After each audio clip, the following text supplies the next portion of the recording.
En el video anterior hablamos de las métricas de evaluación. En este video me gustaría desviarme un poco del curso y tocar otro aspecto importante que se presenta seguido en el diseño de sistemas de aprendizaje automático. Se trata de la cuestión de cuántos datos necesito para entrenar.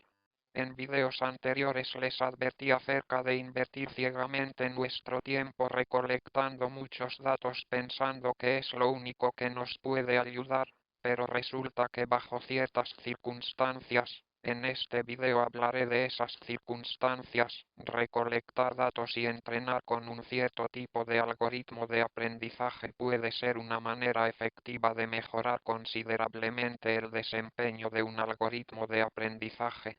Esto sucede con frecuencia. Si las circunstancias pueden aplicarse a tu problema y si puedes recolectar muchos datos, esta solución puede ser muy efectiva para obtener un algoritmo de aprendizaje con un excelente desempeño. En este video hablaremos más de ello. Empezaré con una historia. Hace muchos años, dos investigadores que conozco, Michelle Banco y Eric Brewer, llevaron a cabo un estudio fascinante. Estaban interesados en estudiar los efectos de utilizar algoritmos de aprendizaje distintos en comparación con los efectos de probarlos en conjuntos de entrenamiento de diferentes tamaños. Estaban considerando el problema de la clasificación de palabras confusas. Por ejemplo, en el enunciado Forbreak-Fastiate, deberá ser to, tuo o to. En este ejemplo será Forbreak-Fastiate tuo dos eggs. Para este ejemplo tenemos este conjunto de palabras confusas y este es otro conjunto. Ellos tomaron problemas de aprendizaje automático como estos. Es decir, problemas de aprendizaje supervisado para intentar categorizar cuál es la palabra correcta en una posición dada en un enunciado en inglés. Tomaron diferentes algoritmos de aprendizaje que se consideraban de última generación en ese entonces, cuando realizaron el estudio, en 2001. Tomaron la varianza de una regresión logística y la llamaron Perceptron. También tomaron algunos de los algoritmos que eran muy modernos entonces y ahora son menos usados como el algoritmo Winnow, que también es muy similar a la regresión logística, pero diferente en algunos aspectos. Era muy utilizado y ahora no lo es tanto. Tomaron también un algoritmo de aprendizaje basado en memoria que también se utiliza menos actualmente. Hablaré más de eso adelante. Por último, utilizaron un algoritmo NAXV-Bayes, que es de lo que hablaremos en este curso. Los algoritmos exactos de estos detalles no son importantes. Piensa en esto como solo elegir 4 algoritmos de clasificaciones diferentes. Los algoritmos exactos no son importantes. Lo que hicieron con esto fue variar el tamaño del conjunto de entrenamiento y aplicar estos algoritmos de aprendizaje en la variedad de tamaños de conjuntos de entrenamiento. Este es el resultado que obtuvieron. Las tendencias son muy claras, ¿cierto? Primero, la mayoría de estos algoritmos arrojan desempeños muy similares y segundo, a medida que incrementa el conjunto de aprendizaje en el eje horizontal, que es el tamaño del conjunto de entrenamiento en millones, sube de 100.000 a 1.000 millones. Es decir, 1 billón de ejemplos de entrenamiento. El desempeño de los algoritmos aumentó monótonamente.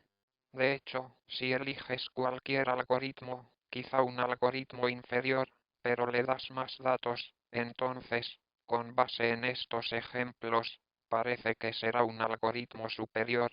A partir de este estudio original, que tuvo mucha influencia, han habido una serie de estudios diferentes que muestran resultados similares que indican que muchos algoritmos de aprendizaje diferentes tienden a dar rangos de desempeño muy similares, dependiendo de los detalles.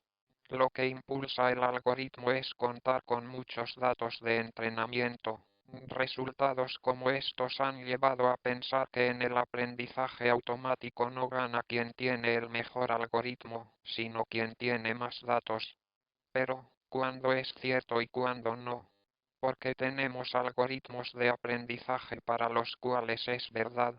Recolectar muchos datos a veces es la mejor manera de asegurarnos de que tenemos un algoritmo de aprendizaje con un desempeño alto en vez de debatir sobre si vale la pena preocuparse por cuál de estos algoritmos se debe usar.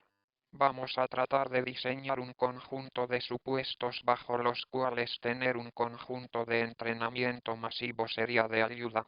Supongamos que en nuestro problema de aprendizaje automático, las funciones X tienen suficiente información para predecir, con precisión. Por ejemplo, si tomamos el problema de palabras confusas que teníamos en la diapositiva anterior, digamos que las funciones X capturan las palabras que rodean el espacio en blanco que intentamos llenar. Es decir, estas funciones capturan el enunciado for breakfast subrayado subrayado subrayado subrayado subrayado eggs. Esta es información suficiente para decirme que la palabra que falta es to, y que no es to, ni to.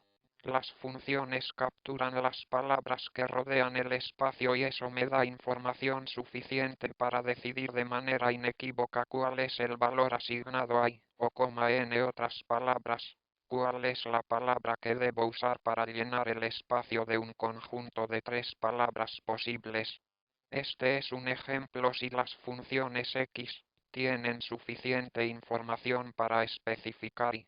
Para ilustrar un ejemplo contrario a este, considera un problema en el que debemos predecir el precio de una casa solo por el tamaño de la casa, sin tomar en cuenta variables.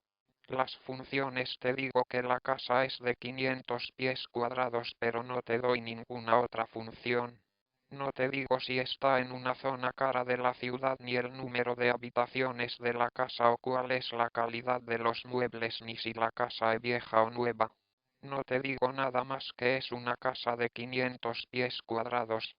Pero hay tantos factores que pudieran afectar el precio de una casa aparte del tamaño que, si todo lo que sabes de la casa es el tamaño, será muy difícil predecir su precio con precisión.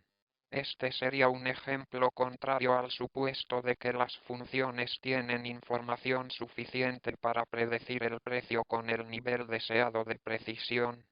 Cuando pienso en probar este supuesto, una manera de hacerlo es preguntarme qué pasaría si consultáramos a un humano experto en este campo y le diéramos las funciones X de entrada, es decir, la misma información disponible para un algoritmo de aprendizaje.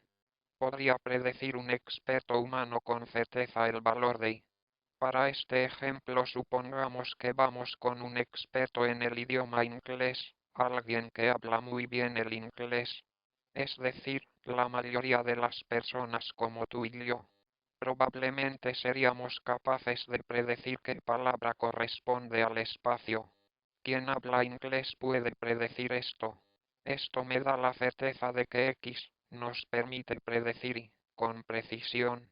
Pero si por el contrario consultamos a un experto en precios, como un experto en bienes raíces o alguien que se dedique a vender casas, les damos el tamaño de la casa y les preguntamos cuál es el precio, ni siquiera ellos, expertos en precios y en ventas de casas, serían capaces de decirme.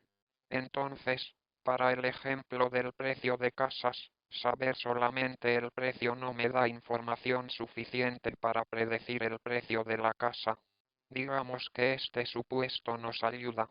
Veamos en qué casos nos puede ayudar tener muchos datos. Supongamos que las funciones tienen información suficiente para predecir el valor de y supongamos que vamos a utilizar un algoritmo de aprendizaje con un número mayor de parámetros. Quizá la regresión logística o la regresión lineal con un gran número de funciones. Otra cosa que también hago a veces es utilizar una red neuronal con muchas unidades ocultas. Esa sería otra manera de tener un algoritmo de aprendizaje con muchos parámetros. Todos estos son algoritmos efectivos de aprendizaje con muchos parámetros que pueden ajustar funciones muy complejas. Pensaré en estos como algoritmos de baja oscilación porque podemos ajustar funciones muy complejas. Debido a que tenemos algoritmos de aprendizaje efectivos que pueden ajustar funciones complejas, las probabilidades apuntan a que, si aplicamos estos algoritmos a conjuntos de datos, seremos capaces de ajustar bien el conjunto de entrenamiento y, con suerte, el error de entrenamiento será bajo. Ahora digamos que utilizamos un conjunto de entrenamiento masivo. En ese caso, si tenemos un conjunto de entrenamiento masivo, entonces, aunque tengamos muchos parámetros, siempre y cuando el conjunto de entrenamiento sea más grande que el número de parámetros, no será probable que estos algoritmos causen sobreajuste. Justo porque tenemos un conjunto de aprendizaje muy grande. Cuando digo que no es probable que cause sobreajuste me refiero a que el error de entrenamiento será, con suerte, cercano al error de prueba. Por último, si vemos al error de prueba y de aprendizaje juntos, si el error del conjunto de entrenamiento es bajo y el error del conjunto de prueba es cercano al error de entrenamiento, lo que significa es que el error del conjunto de prueba también será bajo. Otra manera de pensar en esto es que, para tener un desempeño alto, el algoritmo de aprendizaje que queremos no debe tener una alta oscilación ni una varianza alta. Vamos a tratar el problema de sesgo asegurándonos de tener un algoritmo de aprendizaje con muchos parámetros. Esto genera un algoritmo de baja oscilación. Y para asegurarnos de evitar un problema de varianza, podemos utilizar un conjunto de entrenamiento muy grande. Así, nuestro algoritmo tendrá una varianza baja. Cuando ponemos estos dos elementos juntos, obtenemos un algoritmo de oscilación y varianza bajos y esto nos permite tener un buen desempeño en el conjunto de prueba. Además, los ingredientes clave que nos garantizan que las funciones tienen información suficiente y tienen una clase rica en funciones es lo que garantiza el baja oscilación, y por tanto tiene un conjunto de entrenamiento masivo que garantiza más varianza. Esto nos da un conjunto de condiciones y un entendimiento de los tipos de problemas que podemos resolver cuando tenemos muchos datos y entrenamos un algoritmo de aprendizaje con muchos parámetros que podrían mejorar el desempeño de nuestro algoritmo de aprendizaje. Y, creo que las pruebas clave que me pregunto generalmente son: ¿puede un experto humano tomar las funciones X y predecir con certeza el valor de Y? Esta sería una confirmación de que Y puede ser predicha con certeza a partir de las funciones X. Y la segunda prueba clave es: podemos obtener un conjunto de entrenamiento grande y entrenar el algoritmo de aprendizaje con muchos parámetros en el conjunto de aprendizaje. Si puedes realizar ambas pruebas, obtendrás un algoritmo de aprendizaje con un buen desempeño.